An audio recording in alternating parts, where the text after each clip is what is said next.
Hello, everybody. Welcome to this afternoon's Council on Foreign Relations Hausa Symposium. It's entitled The Axis of Autocracies and the Global South. My name is Laura Trevelyan. I'm a journalist. I'm the new Chancellor of Cardiff University in the UK, and I would like to introduce you to our distinguished panelists. We have Tanvi Madan, who's here. She's from the Centre for Asia Policy Studies at Brookings Institution.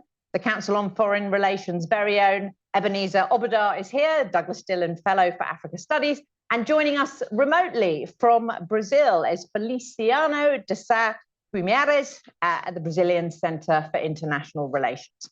So the framing for our panel is about the axis of autocracies and how they seek to undermine the US global interests through things like the BRICS, the Shanghai Cooperation Organization, challenging the dominance of the dollar, and particularly the role of the axis of autocracies in trying to get at those so-called global swing states of Brazil, India, Indonesia, Saudi Arabia, and South Africa.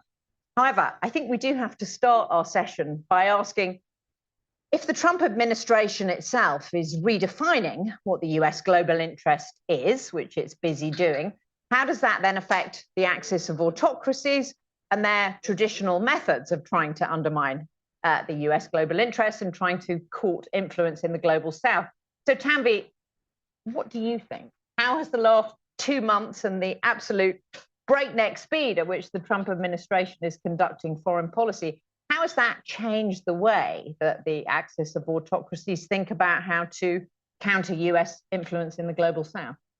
I think there are a couple of things, at least, that you can think of in terms of the axis of the coalition. I think one is Xi Jinping often talks about changes unseen in a century, and he's been saying this for a while. But I do think this is a significant moment of change, potential change. I think the last panel, somebody mentioned a potential inflection point. And I don't think we've seen this kind of moment since that 89 to 92 period. And so I think a couple of things are going to be going on here. One is I do think you will see the countries that we think about as the axis think about where they can use opportunities with several countries, where they think the US might be either pulling back or upsetting countries, or frankly that we're not paying as much attention because we are now looking at the Western Hemisphere, at the border, at the crises or resolving the crises in the Middle East and Europe. I think the second thing that might be going on is our relationship with those countries is also in flux. You've heard President Trump not just throw out the idea of talking to President Putin, he has proposed a US-Russia-China sit-down. What will that mean? So I think our relationship with those countries, we don't know what's happening. And I think finally, in terms of who counts as a swing state? If you're sitting in Europe, you probably think the US is a global swing state today. And so you might see, in terms of responding to competition in the global south, you might actually see that a country, for example, one that I work on, India, is not looking to compete with the global south with the US as much. It would like to. We might not be there to do it. They might work with Europe. They might work with Japan. They might work with Korea or Australia if we are not getting down to that competition in large parts of the world. Tanvi, it's a brilliant analysis, the idea of the US as a global swing state. Yeah. Ebenezer, you're an expert on the African continent. The US pulling back on the traditional soft power through foreign aid, broadcasting. How does that look to Africa, and what does it mean for US global influence and the opening up of other opportunities for the axis of autocracies? Okay, thank you. So not for the first time, I'm going to be trying to play both sides of the ball. So I'm going to play the offense and I'm going to play the defense because that's what we do in the NFL, right? Complementary football. So this is complementary diplomacy.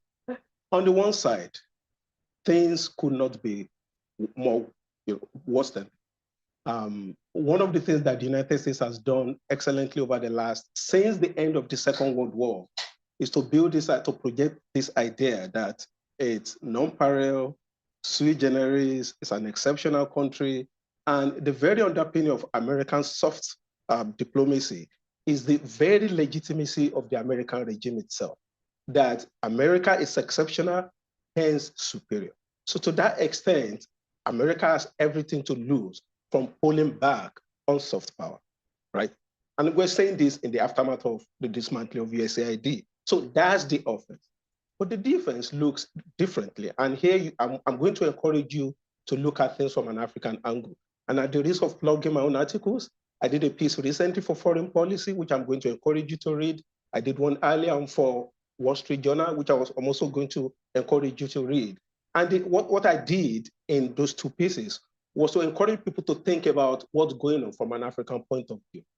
Insofar as the retreat from soft power has been untidy, insofar as nobody will want USAID shuttered down, insofar as America has done tremendous good in all of those areas, especially with PEPFAR, it's important to take on board some of the reservations that African scholars, African intelligentsia, members of NGOs, and ordinary Africans have historically expressed about the implications of African countries continue to rely on foreign aid, and the idea, which is not crazy, that ultimately, in several cases, money meant for good cause helps propping up unpopular regimes across Africa.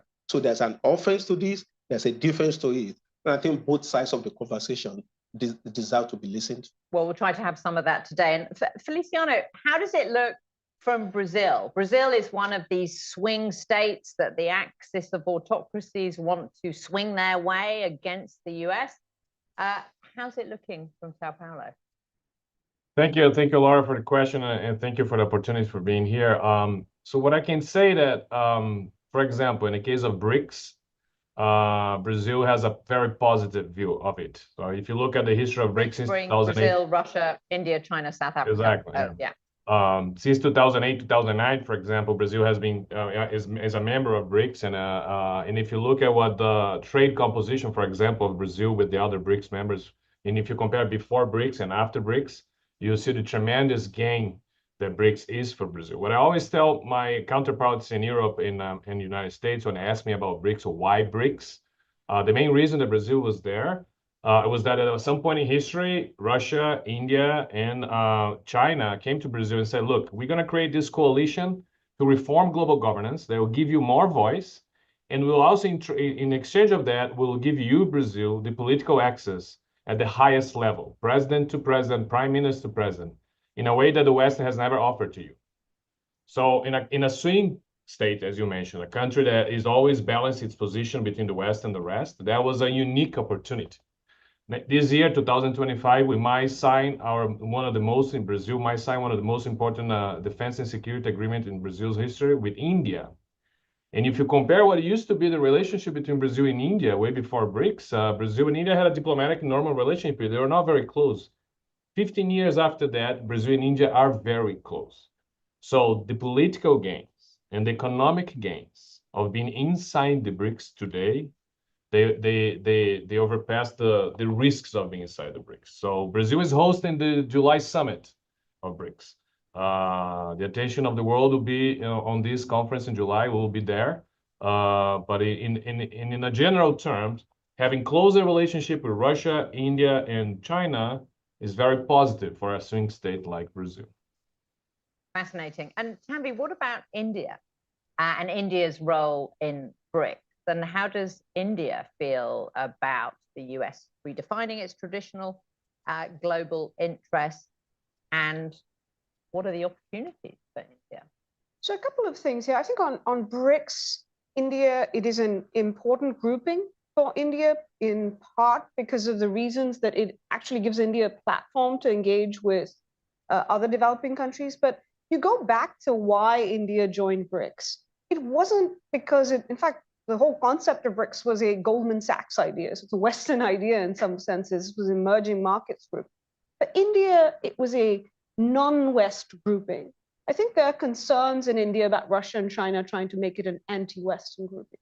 And what you saw at the end of the last BRICS summit, which was in Russia, which was Prime Minister Modi in very indirect ways, but you could hear his concerns about BRICS. He said, look, we still stand for the two things that most BRICS countries agree on, and there are not many things that all of them agree on.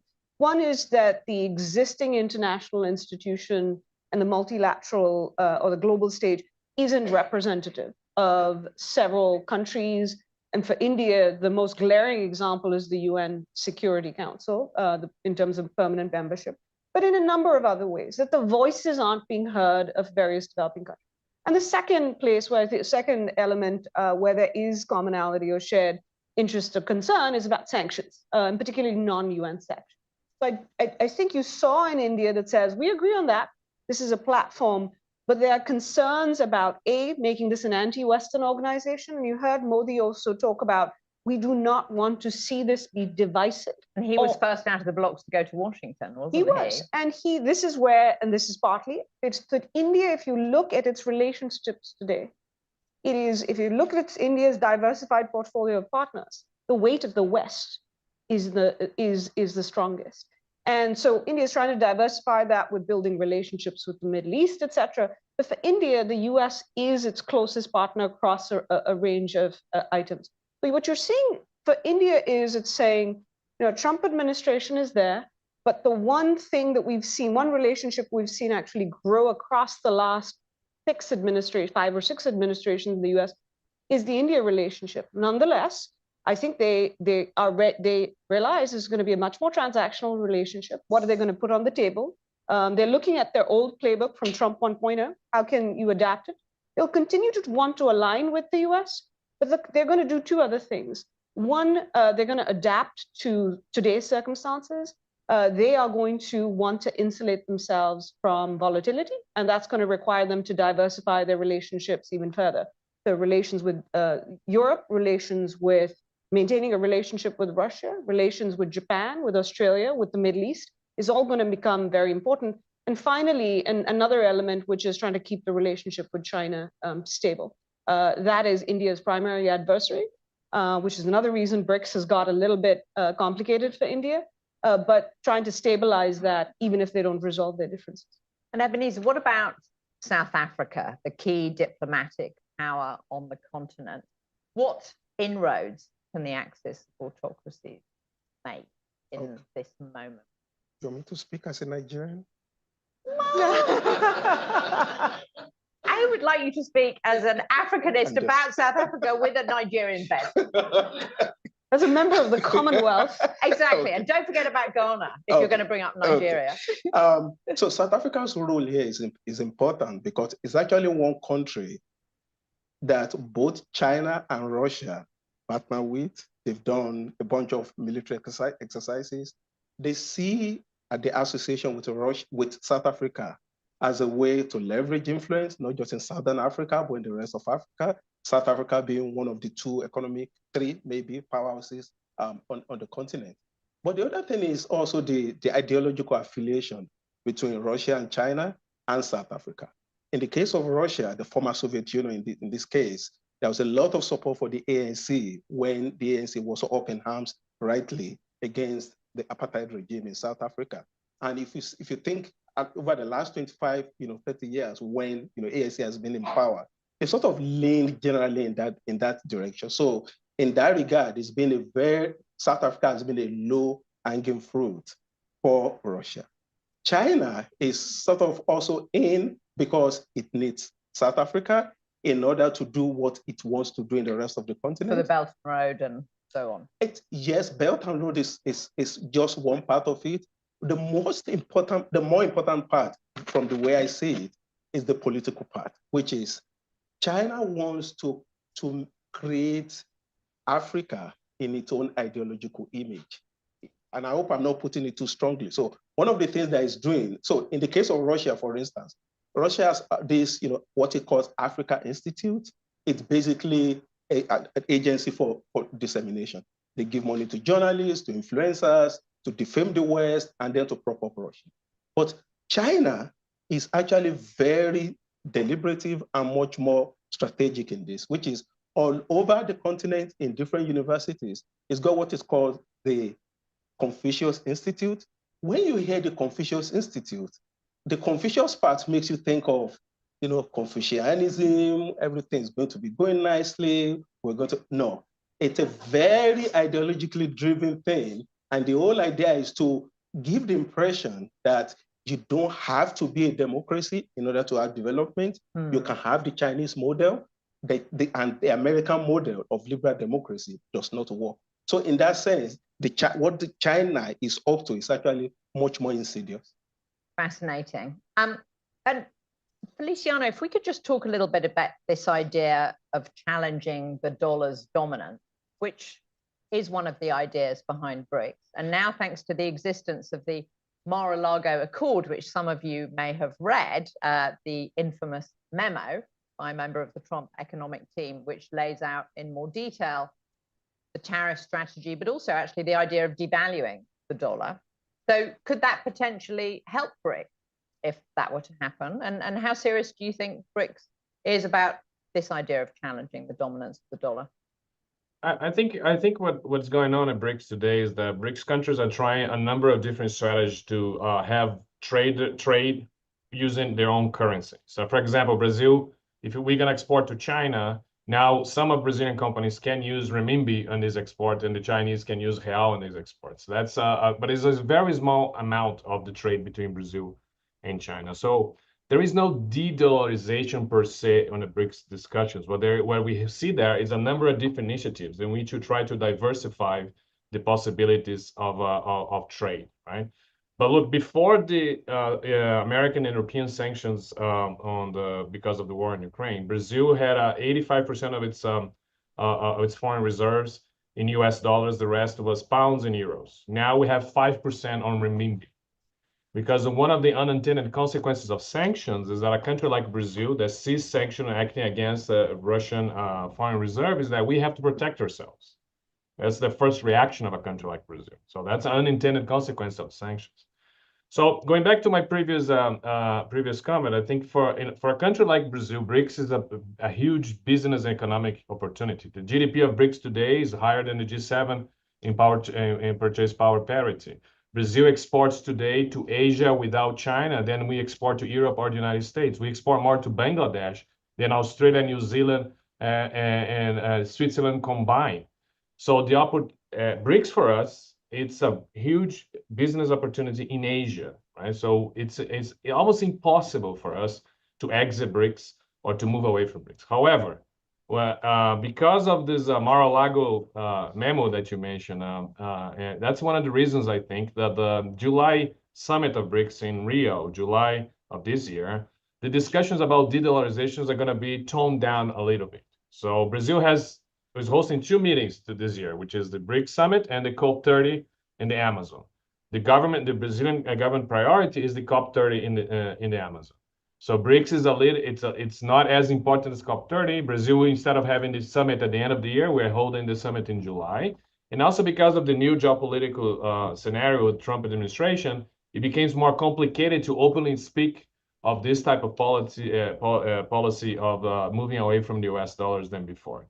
So I think, but however, despite the United States position, this is an ongoing process happening within BRICS. That is very difficult for the United States to be able to stop. And Tanvi, what's your feeling about BRICS and de-dollarization and how much enthusiasm there really is for it, especially given also how much US government debt held by China in particular?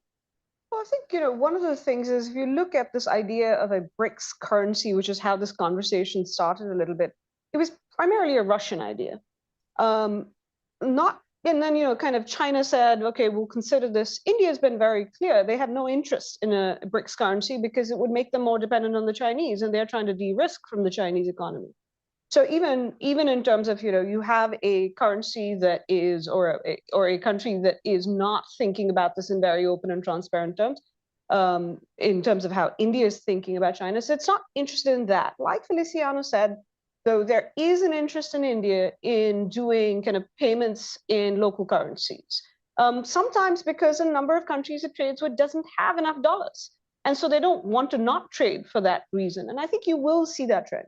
Another reason is sanctions. I think, as Chris Chivas was saying in the previous panel, we do have agency here. And I think the US and Europe need to think about this unanticipated outcome of sanctions, which is we are driving countries to find these alternate routes, and they're saying we do not want to be entirely dependent on your good graces when you decide. You think about the BRICS, almost every one of those countries has been sanctioned at some point by the US or Europe. So I think there is that aspect. Now, I will say, as much as Russia talks about alternative currencies, when it was selling oil to India, it was saying oil, incidentally, which India was refining, and then either we or the Europeans were buying. But nonetheless, the Russians said they wanted, what did they want? They didn't want, they wanted dollars. They wanted they could also say dirhams, etc. And they said they didn't want rupees. India offered to pay in rupees. So even if you talk about these things within BRICS, there are a lot of these nuanced differences. And then Russia hosted the BRICS in this past fall, and on their kind of page for those attending the summit, they said, yes, we know technically we accept Chinese kind of online payments, etc. But frankly, when you're coming here, the only thing we will accept is cash or dollars. Cash is king. So, Ebenezer, I want to move to a slightly different area with you, which is the United Nations. Okay. And we don't yet know what the Trump administration plans are for the UN, although it's reported this afternoon, CBS are reporting that Elise Stefanik may be on the brink of withdrawing her nomination because her vote might be needed in the House. But let's say there's some withdrawal of funding from the UN. Does it open up this whole question of the global South? And does China become more influential in the United Nations? And what does that mean for Africa? So before answering the question, let me quickly go back to the comment about BRICS, because I think it's maybe pertains to this. And I think one of the best way to understand the BRICS idea is to put it in a historical context. I think many of us in this room are old enough to remember the non-aligned movement, the G77. Do you remember? So there's a continuity here that it's actually, it seems to me that it's a much more political project than an economic project. And even if BRICS were to go away, there will be a resurrection of something like that, insofar as it has this very long history that goes back all the way to all this older movement. Okay, but if we go to the UN, is there a chance for the axis of autocracies to undermine US global interests if the US pulls back a little bit from its UN funding? Can I play both sides of the ball? Absolutely. Okay. The answer is yes. Every time the United States steps back from its global obligations, it's not a good idea for those of us who hold up the United States as a model and who say, look onto the US as the author and finisher of your democratic project. So that's one side. But on the other side, insofar as it opens up an opportunity for African countries to exercise agency, to look for new allies, to exercise autonomy. Over the last decade or so, the one register that has sort of come out of African countries when they speak about their leaders is, they talk about autonomy, sovereignty, autonomy, sovereignty. A pullback from the United States, regrettable as that might be, would actually give these countries an opportunity to exercise their agency. And there could also be, there's a moral clarity that comes from a country that has been so influential over the last 60 years, pulling back. Is going to be an opportunity for not just, the African countries to rethink the fundamentals of their own diplomacy. It's going to open up new opportunities, in different parts of those relationships. Much is changing. And Feliciano, if I could ask you first about this idea of the reverse Kissinger, which we were hearing about, the idea that the United States is trying to peel Russia away from China. How does that look from Brazil's perspective? And what does it mean for Brazil's status as a swing state that the axis of autocracies want to influence? Well, I think Brazil's long-standing priority when it comes to foreign policy is to build a multipolar order, right? No matter what government you look at Brazil, whether it's a right-wing government or a left-wing government, the word multipolarity is always there one way or another, right? For example, in this current administration, President Lula administration, Brazil condemned the Russian invasion in one hand, but in the other hand, the government truly believes that a full defeat of Russia, which will lead to a civil war in Russia, is against the stability of order, and as I said, also against the stability of a multipolar order, because Russia is a necessary state to build this multipolar order. So any movement in the world in which you increase the number of great powers, and in which each great power has some room of maneuver to be able to avoid either a bipolarity or a unipolarity, it will be in Brazil's interest, right? So I could speculate. I think that in Brazil's interest, Brazil's view, a Russia dependent on China will not be the best scenario. So a Russia that will be a little bit more independent on China will be easier to not only negotiate with China and the Russians, but also have this idea of a multipolarity. And why multipolarity? Because Brazil wants to be, in the future, one of these poles of a multipolarity, a regional power that has global leverage and has some global influence. So unipolarity and bipolarity are usually against Brazil's long-term interest. And Tanvi, what's your analysis of the reverse Kissinger and how China feels about it, and whether it helps China with its aim of, courting the global south and undermining US interests, or whether, as we were hearing from the first panel, China's a bit rattled? I think, I'm sure China would not like that. I think in an ideal world, they would like to see a Russia that's closer to China than it is to the US. It's going to be an interesting question to see how they react to the idea of a US, China, Russia, of President Trump's proposal of that. The thing that they don't talk about, I think the Russia-China relationship is somewhere between a no-limits partnership and, about to fall apart. None of that is true. And this is also where I think sometimes when we talk about a reverse Nixon or Kissinger, we overestimate American agency. We didn't create a split between those countries.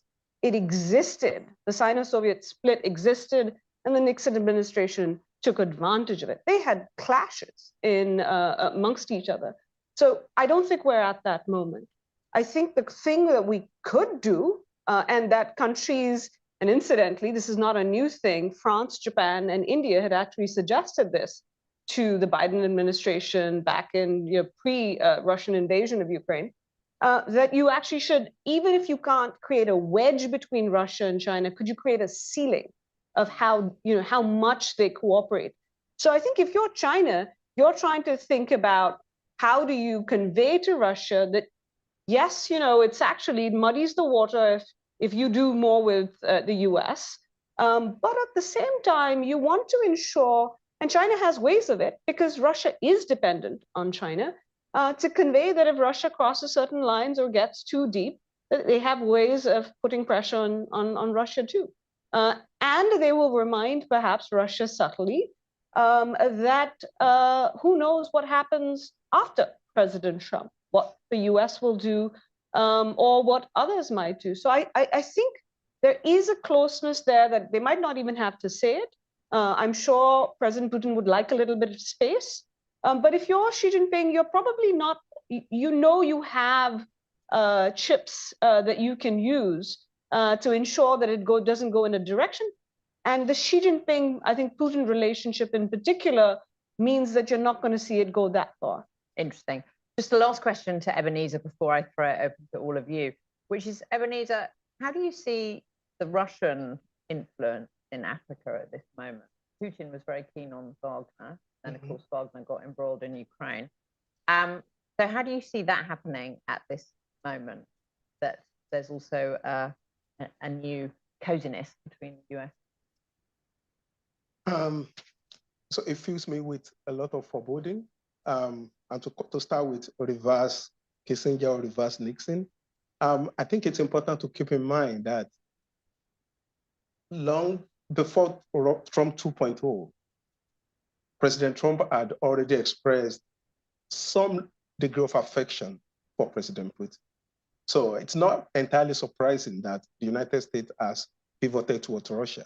But I think it's important to keep in mind that that's not the only thing President Trump has done, that he's also expressed fascination with dictators, and at every opportunity is repudiated any attempt. It's been very comfortable, let's say, in the company of autocrats. And I think it's what... Well, transactional, but he's democratically elected. No, I'm not disputing that. And I'm not saying the United States is Russia or the United States is China, but I think this whole reverse Kissingerian thing has to be put in a broader context. We may be misreading the signals, is what I'm saying. But in the case of Russia and Africa, I think Russia has, as I mentioned this earlier, so there are three main things. One is the security arrangement, used to be Wagner, now Africa Corps, which is all about propping up, military regimes, unpopular regimes, Russia-leaning regimes.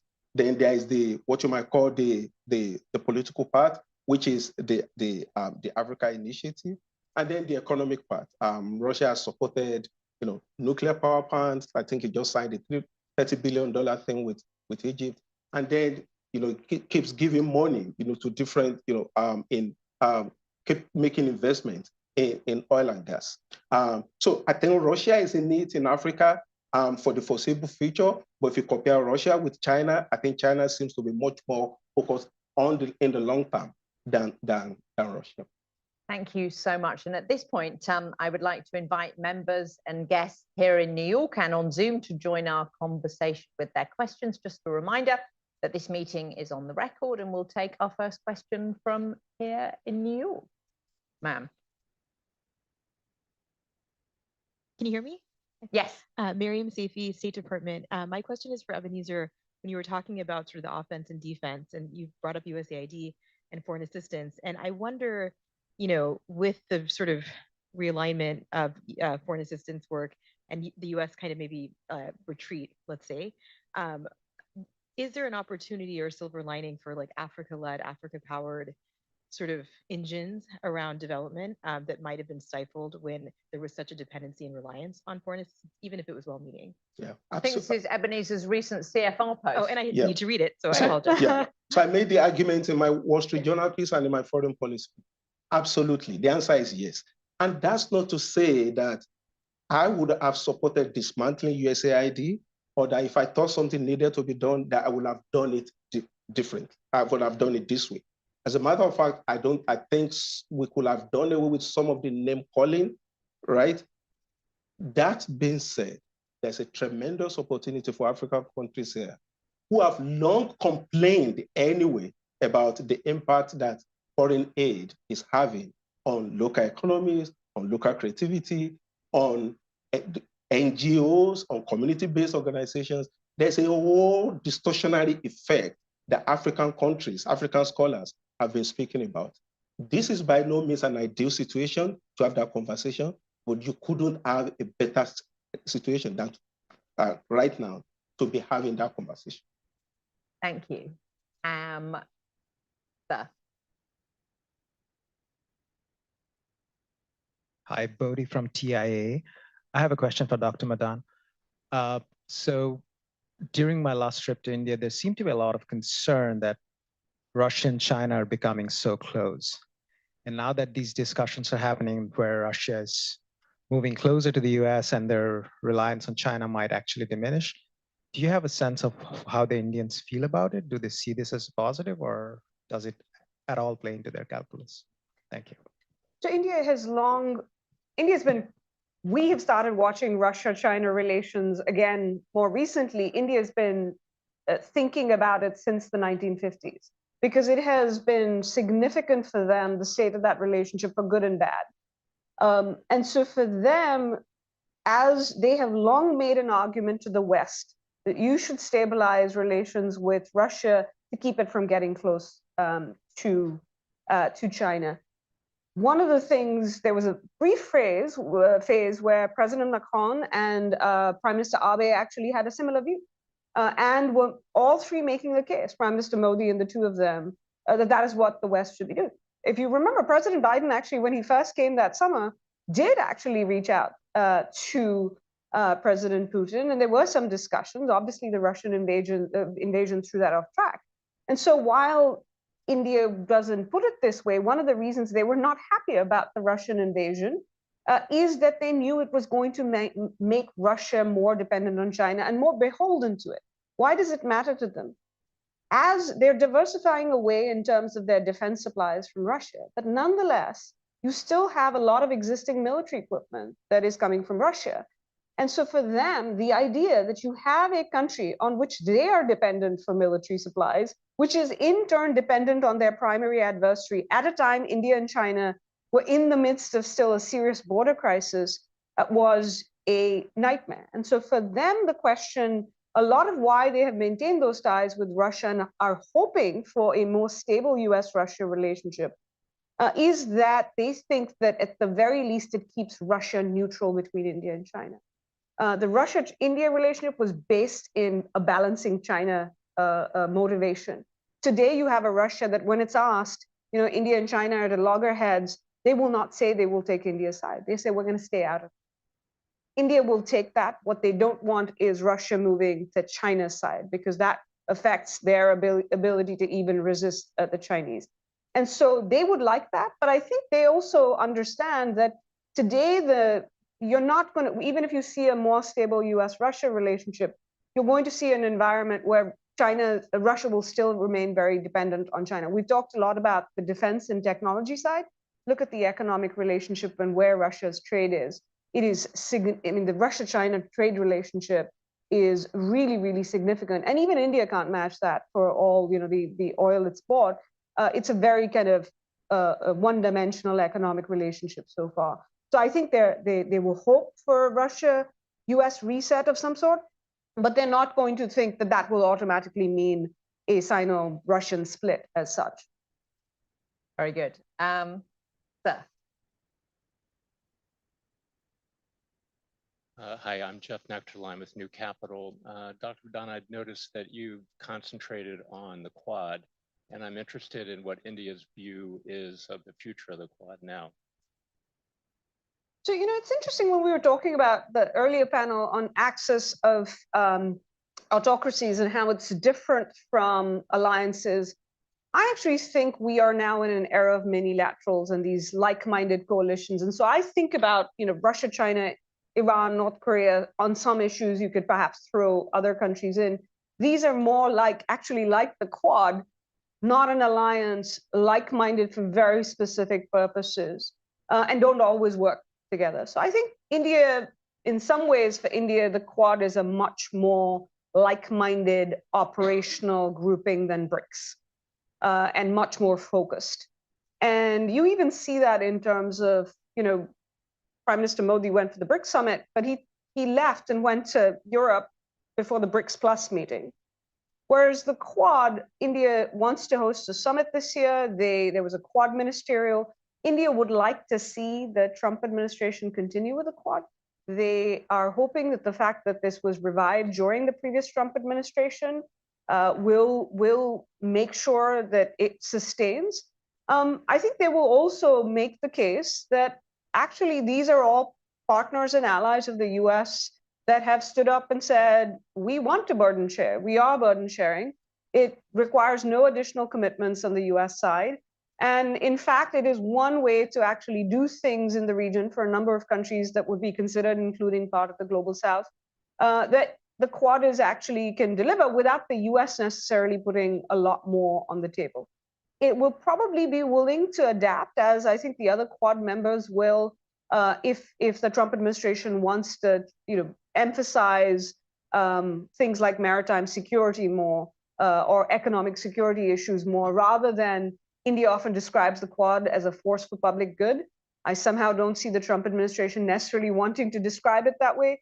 And I think there will be other areas. There was a lot of work being done on climate resilience, on climate change, which is what the Pacific Islands, that's what they want from something like the Quad. I think that will move. For those things will move into India, Australia, and Japan, picking up the slack there, or working with other partners rather than focusing on the Quad. So I expect that not just the Quad, but I think a lot of minilaterals will proliferate.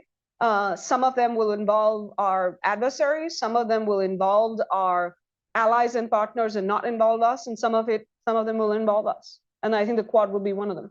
Thank you. And we have a question on Zoom now. Go ahead. We will take our next question from Beatrice Rangel.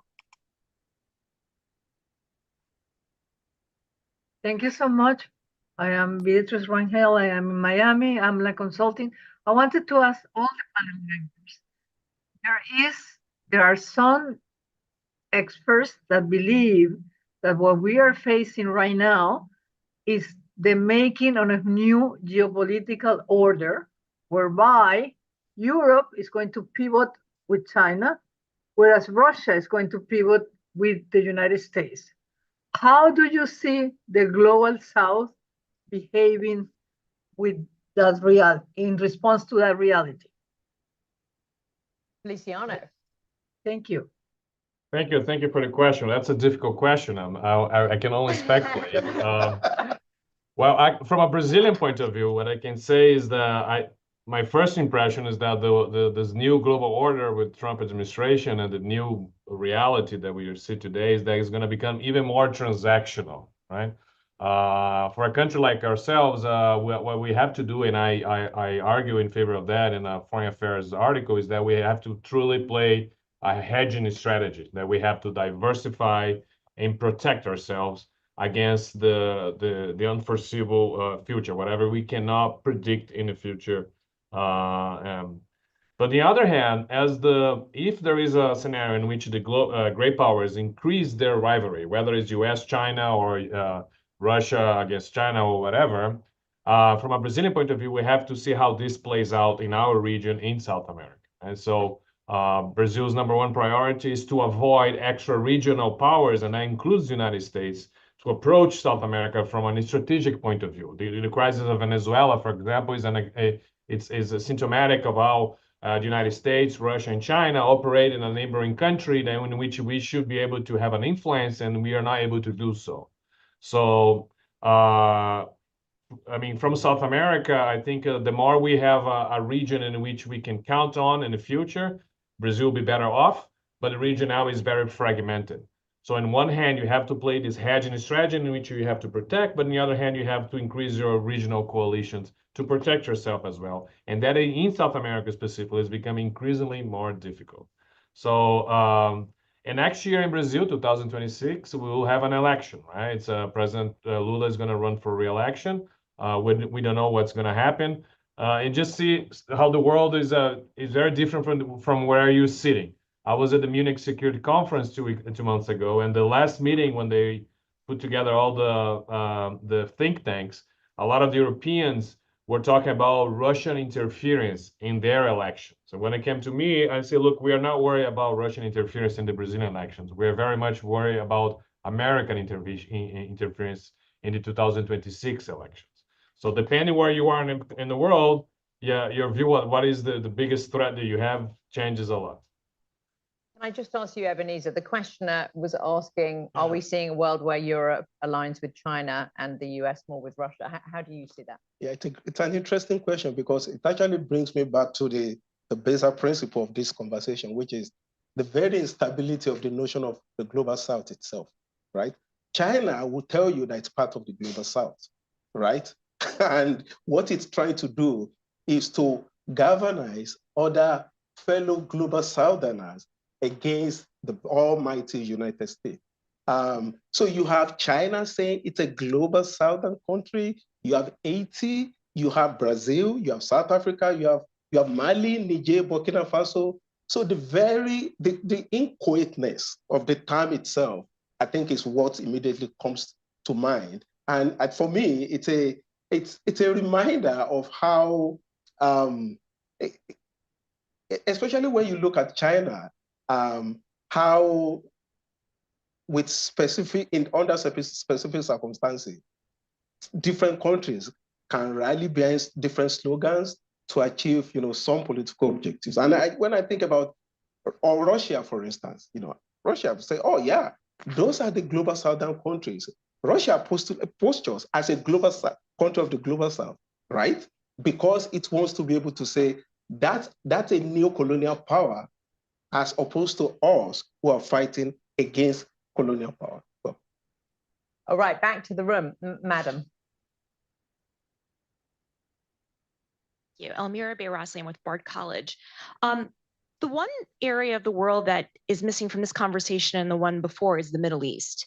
And the Gulf has really emerged as prominent, particularly under the Trump administration. Saudi Arabia has been hosting peace negotiations on behalf of Russia and Ukraine. Obviously, Qatar has been involved in discussions with Israel and with Hamas. So I would love to hear about how does the Gulf play into the power of the BRICS, and where do they come in on this? Tanvi, start with you. UAE is actually a member of the BRICS plus, and I think, you know, it's actually reflective. I think what's happening with a number of countries in the Middle East is what's going to happen globally, which is everybody is going to be diversifying. So I actually don't think we're going to be in a world where the US is just with Russia and Europe will go to China. There were 11 European foreign ministers in India last week, and that was following a major visit by Ursula von der Leyen and a number of EU commissioners. Why? Because yes, they have questions about the US, but that doesn't mean they're going to go to China. I think they are going to try other things. Similar with the Middle East, I think you're seeing and this is part of an effort that actually precedes President Trump. It actually had to do with judgments in the Middle East, especially in the oil exporting countries, that we were starting to import less. They were already starting to look at Asia as a market, which meant they were looking at China, India, and Japan in a fundamentally different way, and not just economically, but strategically as well, as they thought about these are not countries who are going to comment on our forms of governance, that these are going to be much more pragmatic relationships. So I think you're seeing a lot of interesting things going on.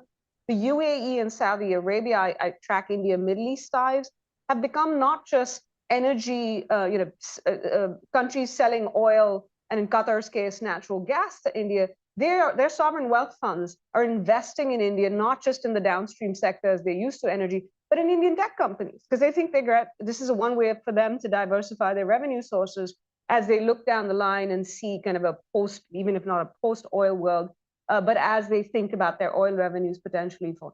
So I think this is very reflective. And the other thing is they are not just, you know, this kind of very vast global south, which is extremely diverse. But the UAE, for instance, is now become a source of infrastructure investment in Africa. So India and the UAE are talking about doing connectivity projects in Africa, just like India and Japan used to talk about these things. There's also sometimes negative dimensions to them. You know, countries, the UAE, for instance, fueling or funding different parts of conflicts. So I think this is going to be a world where they are the kind of, yes, they're the great powers, they're a lot of middle powers, which include a number of countries in the Middle East who have the financing, the resources to be able to, if not be global swing states, I think be regionally pretty prominent in ways that aren't just in the Middle East, but in that entire kind of area around the Indian Ocean, Africa, and South Asia as well. Ebenezer, perhaps you'd like to pick up with that, because there have been these various Gulf attempts at peacemaking in Africa recently. Absolutely. It's interesting that when we think about competition for supremacy in Africa, we think about the United States naturally, we think about its Western allies, we think about Russia and China, and then we draw a line.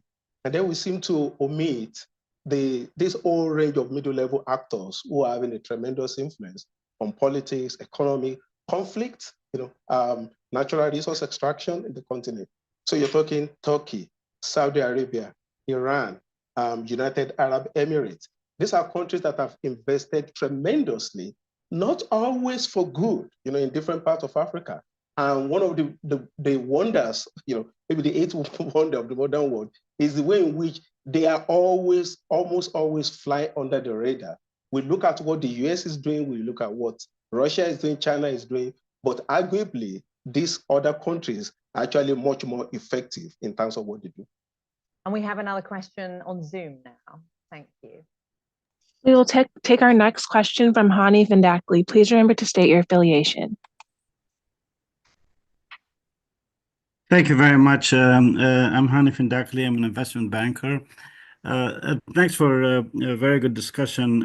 Earlier this month, there was an announcement by the People's Bank of China that its cross-border digital RMB is now fully operational, and it's been fully connected to the 10 ASEAN countries, as well as 6 or 7 Middle Eastern countries.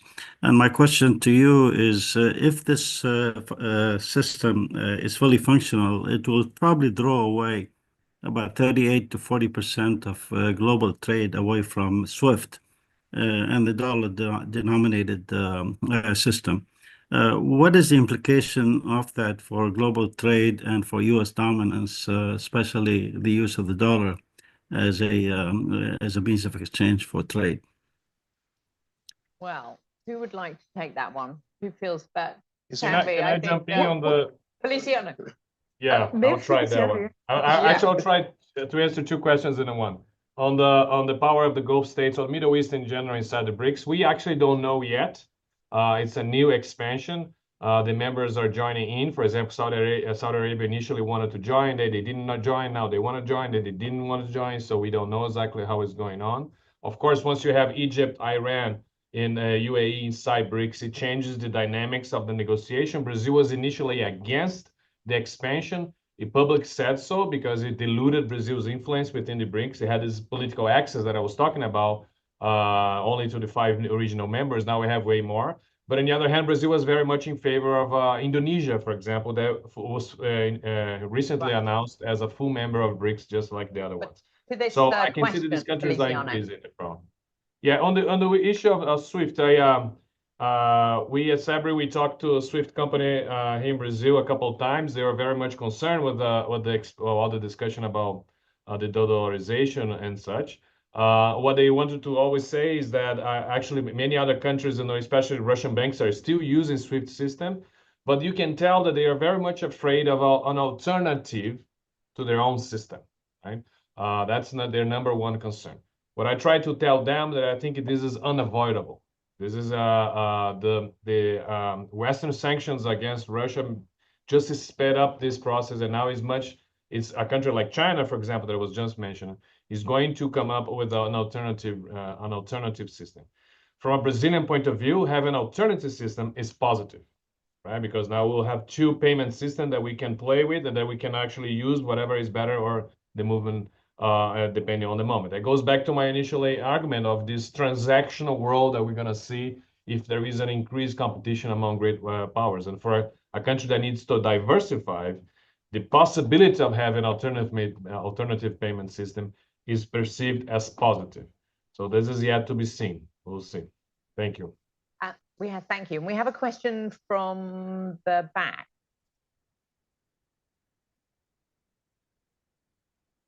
Thank you very much. My name is Jonathan Brewer. I'm down in the program as part of the UN. I just want to say for the record that I'm no longer part of the UN. I'm here in a private capacity. So thank you to the panel for some very interesting comments. I wanted to ask about the China Belt and Road program and to what extent the panel feels that it was or is an effective program in terms of promoting China's interests in the global south, for example, in terms of support to the UN or support to the position on Taiwan. Thank you. I think it'd be great if you could all answer that, Ebenezer. The answer is absolutely. What China is doing is having agreements with, in the context of Africa, various African leaders. From the point of view of China, that's fantastic, because it doesn't have to do what the United States does, which I think is the right thing. The United States attaches conditionalities to aid. It says, if I'm going to give you $2, you're going to have to do ABC. China does not do that. China goes to an African leader, popular or unpopular. It says, you want me to build a kilometer of road? Sign here. I'm going to bring all the equipment. I'm going to bring all the workers. Everything is going to be fine. From a Chinese point of view, that's fantastic. In terms of the long-term interest of those of us who care about popular representation, the social contract, political liberties, democracy, human rights, that's not necessarily a good thing. Tanvi. I think they have been quite systematic about saying, if you look at, and I can't remember who, it'll come to me, that somebody did a map on what various countries around the world's position on Taiwan is today. China has very systematically gone and started injecting language that essentially also in certain countries suggest that they would be okay with reunification by any means necessary and endorsement for that. And I think you don't get that unless A, you have significant influence, whether it's through the Belt and Road or you do things outside the Belt and Road that particular country or regime thinks useful. But they have been much more systematic about it. Those are the conditions it attaches, as opposed to saying, you have to have effective governance, open, transparency, etc. It is talking, and before Taiwan, we saw this on the South China Sea. Why doesn't Afghanistan, which is a landlocked country, endorse China's position in the South China Sea?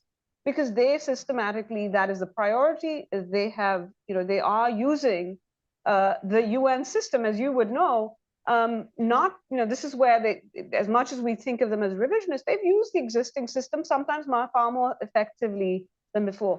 To me, the open question is, the first Trump administration actually did realize that they were competing with China at the UN. And so you saw Secretary Pompeo get very involved in trying to bring together coalitions to defeat candidates for membership in the World International Intellectual Property Organization. Biden administration did with the Telecommunications Union. So the open question for me on a lot of these issues in terms of how we respond is, I don't know that we have an answer on how the Trump administration is going to approach China, particularly how President Trump is thinking about China. Perhaps CFR's Rush Doshi can tell us. But I think that is an open question, including in how we will respond to the global South. So many big questions. Feliciano, do you want to just briefly address the question of Belt and Road, and then we'll take one final question from the Yeah, when right after the beginning of President Lula's administration, he went to visit Xi Jinping. He made a state visit in China. And China's initiated again proposed for Brazil to join the BRI. When there was a Xi Jinping visit on the G20 summit of last year, again, they were pushing for BRI, and in both occasions, Brazil said no. There was a long debate here in Brazil of why, if we should join the BRI or not. In my opinion, I think the Chinese authorities didn't do a very good job in Brazil to sell their projects. But at the end of the day, the final decision of the Brazilian government to decide whether they're going to join BRI or not was in relation to the overdependence of China, right? Because the offer the BRI was there, it was that we already have a very good relationship with the Chinese, a lot of investments, our main trade partner. We're going to increase that even further. That was the discussion in the Brazilian government. There was no other alternative coming from the West. There is the Gateway project from the European Union, but we don't have access to that, and the Americans don't have anything else to offer. So, and that was one of the discussions we had in Brazil. So we have to only balance the decision based on if BRI is very good, more or less, or good. We have no other alternative that we can move from there. So if you have a scenario like the BRI will eventually win, most of the time, Chinese will be able to convince other governments to join the BRI, no matter, even if the BRI has problems in itself. So Thank the you, lack of Feliciano. We have time for sorry to cut you off, but we just need to wrap up. We have time for one last question from the floor. Who would like to ask that question? No more questions? Well, in that case, I would like to say on behalf of all of our members here and on Zoom, thank you so much to our panelists for such a terrific discussion. Please note that the video and the transcript of this symposium will be posted on this CFR's website. And please join us for session 3, which begins in 15 minutes, which is the 4-power problem. How should the US respond to the rise of the axis of autocracies? Thank you all for being here.